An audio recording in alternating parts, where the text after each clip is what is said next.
ഈശോ മിശിഹായിക്ക് സ്തുതിയായിരിക്കട്ടെ.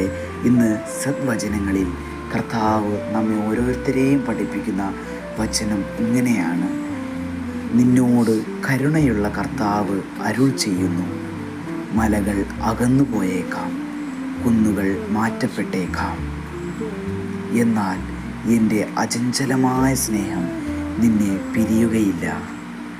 ഏഷ്യ 54:10. ഈ വചനം വെളിപ്പെടുത്തുമ്പോൾ നീ ഒന്ന് ഓർക്കുക, കർത്താവിൻ്റെ സ്നേഹം വലുതാണ് എന്ന് തന്നെയാണ് ഇവിടെ പറയുന്നത്.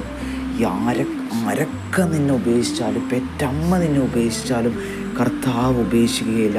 മഹാകരുണയുള്ളവനാണ് കർത്താവ്, ഇസ്രായേലിൻ്റെ ദൈവമായ കർത്താവ്. അതുകൊണ്ട് കർത്താവായ യേശുക്രിസ്തുവിനെ നമുക്ക് സ്നേഹിക്കാം. കർത്താവ് നമ്മെ സ്നേഹിച്ചതുപോലെ നമുക്കും കർത്താവായ യേശുക്രിസ്തുവിനെ സ്നേഹിക്കാം.